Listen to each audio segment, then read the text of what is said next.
AJ Lee, Not Like Other Girls, and the Smurfette Principle. Now everybody loves an ensemble, a collection of contrasting personalities and aesthetics that you can find yourself in or can give you a little more understanding about the role you play in a group that you might be in. You've got the Muppets, the Baby Muppets, Ocean's 11. Now, did you notice anything about all those pictures? It's a collection of unique men and one woman. It could be a blonde woman, hell, it could even be a bunny woman. But this is what feminist theory calls the Smurfette Principle. In 1991, writer Katha Pollitt was watching cartoons with her young daughter, and she began to realize that children's media was offering a lot of different male characters for young boys to identify with and see themselves in.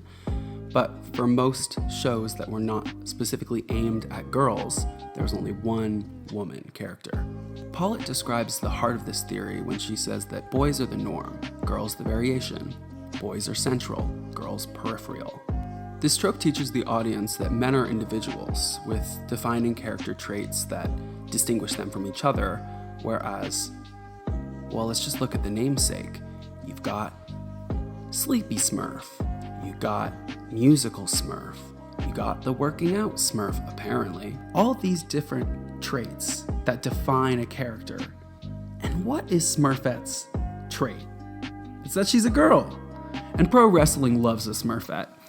As many of you know, the ultimate example of a woman who was able to establish herself among the figureheads of the icons of the WWE is Trish Stratus. There's a whole lot of pictures where Trish is tucked in behind these steroided up bodies, and I hate to use this word, but we all know she has become the token female legend. I think the perfect example that really shows wrestling's relationship to the Smurfette is the 2011 WWE Champions photo. You've got the main champ, the Intercontinental champ, the United States champ, both of the tag champs, and Beth Phoenix holding the Divas title. And obviously this is not the exact same as it would be today, but I will say it's pretty ironic that 13 years later, if you were only watching pay-per-views, you would still think we didn't have women's tag championships. Specifically for the wrestling industry, I'm calling this the Miss Elizabeth Principle for obvious reasons. Now, a lot of different women have held this spot over time, whether it be through a stable or as the top woman in a promotion. The opportunities that are required to get to this spot are often given to those with a proximity to the main event men, whether it be through romance or just being seen as one of the boys. And it's hard to deny that wrestling is fickle. And just like I said in my last video, the boys club will always find things to hold against women who find success, most commonly through aging women out or pitting them against each other. All this to say there's a long history of protectiveness over that spot, which makes sense. Now when I ask who is the most popular woman of the early 2010s in WWE, a woman who was involved in many storylines with the biggest male stars and even held authority positions, it's AJ Lee. Now, anyone who knows anything about AJ knows that she was a fan. She grew up watching Lita be the only woman getting near a TLC match, and for the first couple years on the main roster, she was getting involved romantically with some of the biggest stars that the wrestling industry has ever seen. John Cena, CM Punk, Daniel Bryan. And she played a really singular role, not that she didn't bring immense charisma and depth and made those storylines so much more memorable, but she was the one woman. And through this, she set a precedent for her career, having iconic moments, whether it be the kiss of death at WrestleMania or just making out with Kane. She jumped on Kane and made out with a mask. Respect? But because she's just an incredible professional wrestler and she was given all these opportunities, she ended up being the undisputed top girl. The only woman to ever defend the Divas Championship at WrestleMania, can you believe it? And she brought that star power to the women's division. In 2013, a story-driven Divas match at a pay-per-view was pretty unheard of, and she pushed.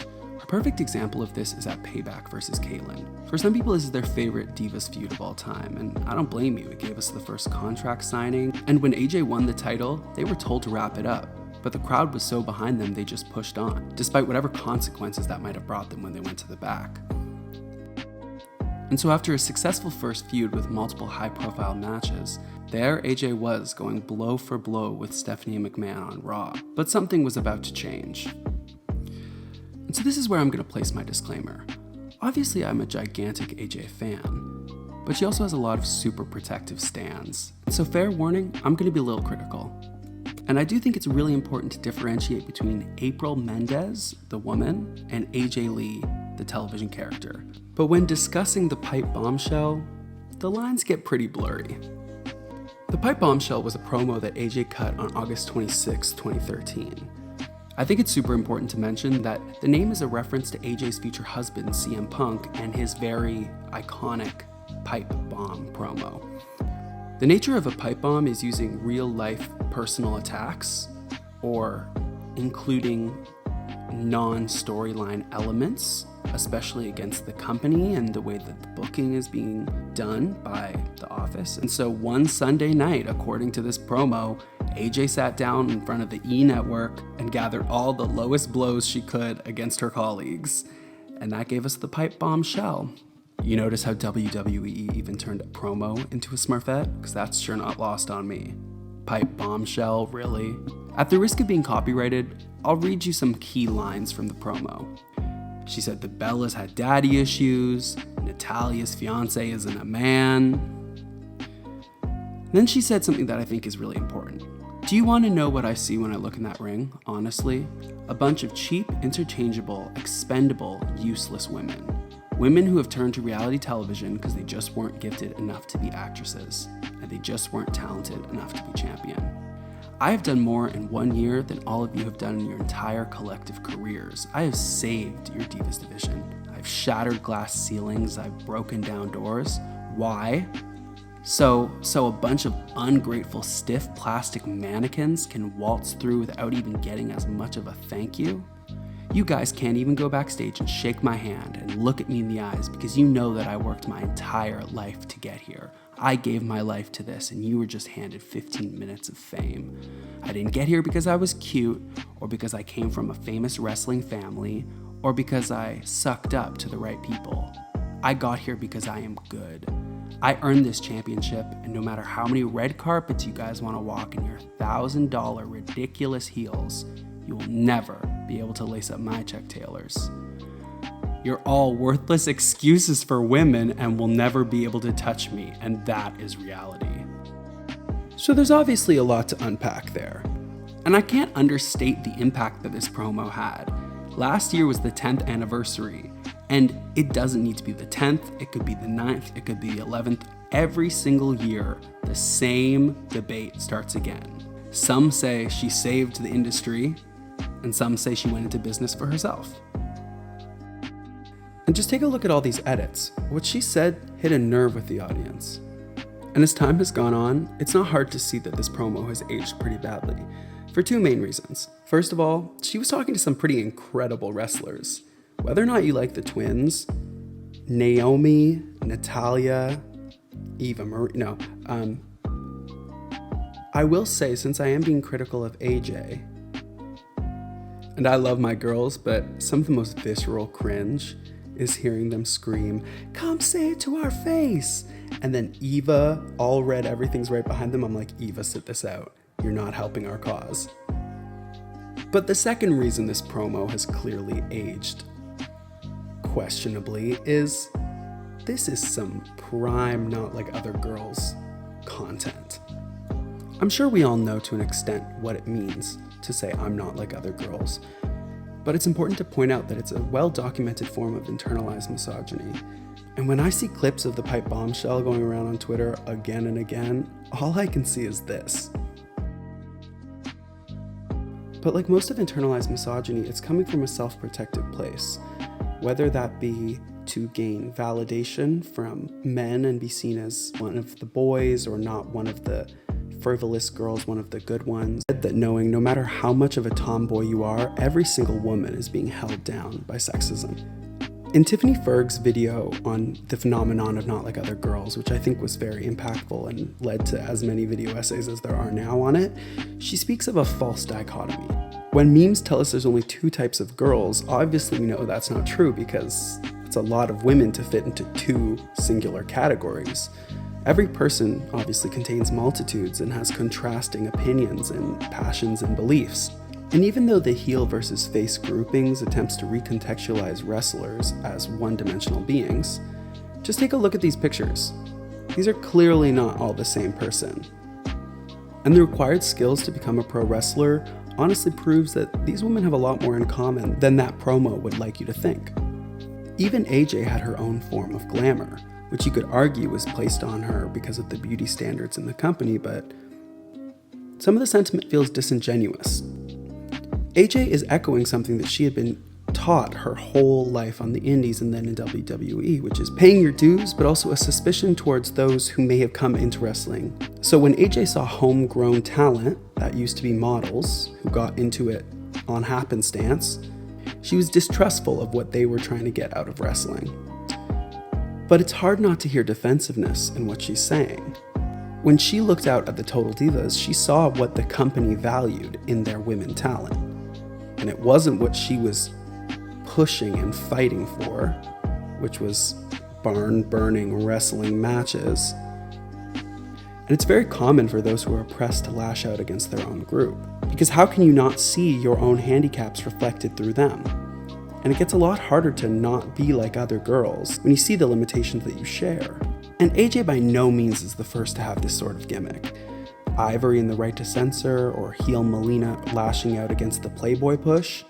As socialized people in this world, and especially wrestling fans, our brains are wired to enjoy that sort of denigration because it's uncomplicated.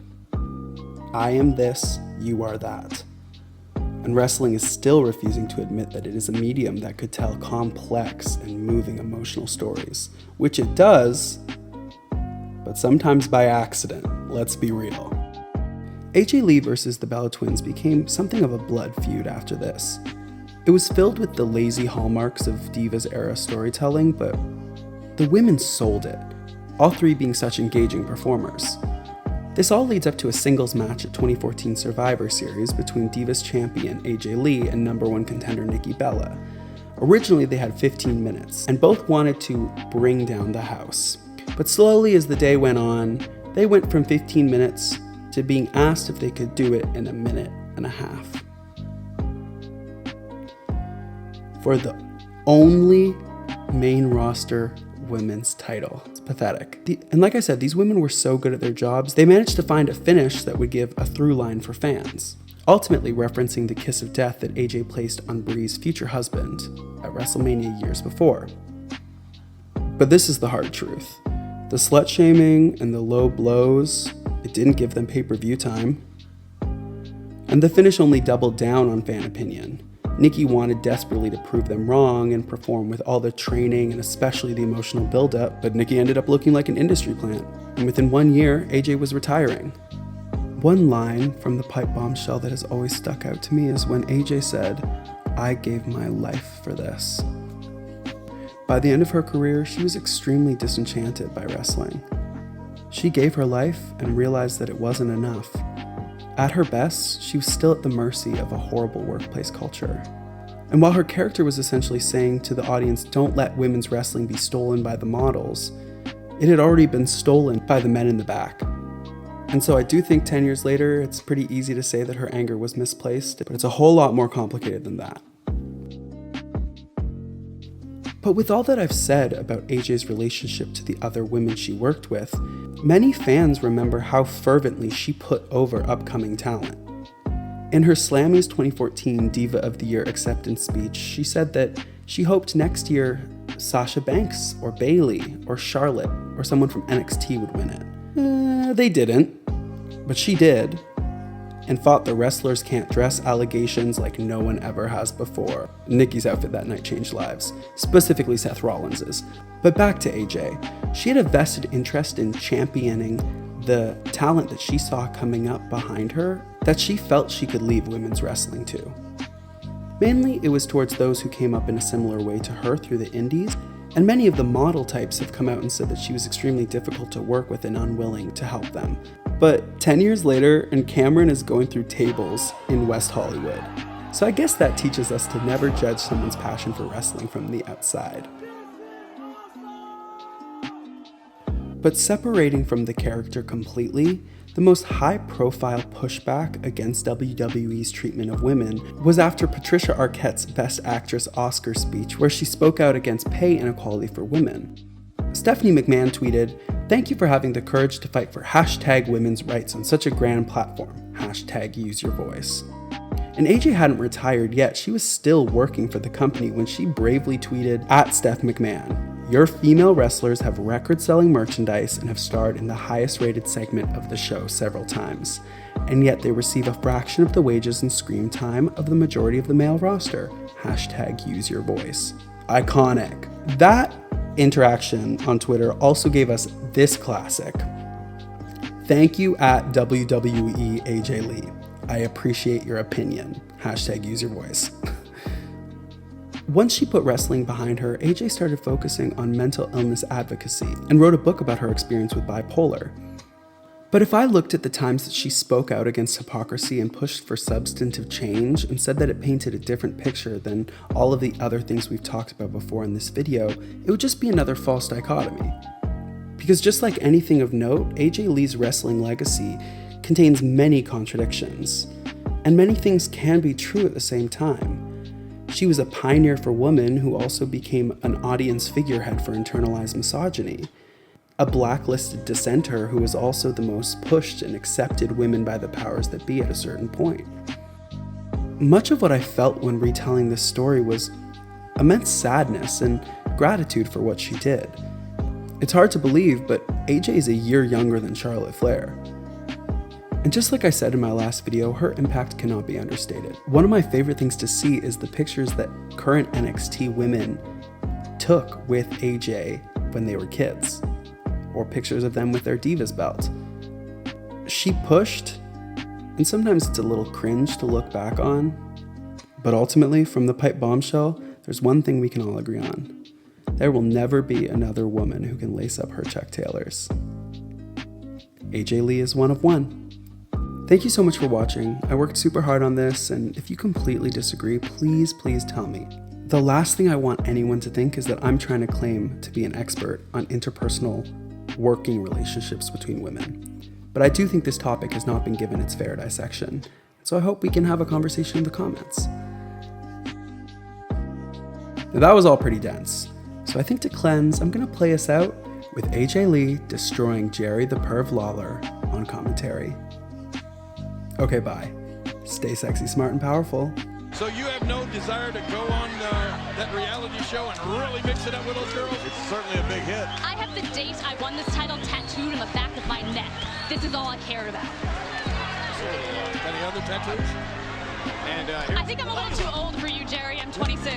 Oh, I know you like him younger. Here's the cover, a shoulders down, and a kick out at 2 AJ feisty tonight. And I didn't say what I said on that stage for attention. These girls are attention hungry. I didn't say it for attention. Okay. I didn't say what I said to piss anybody off. Whoa. What I said on that stage was a call to arms. It was a call to make these girls do better.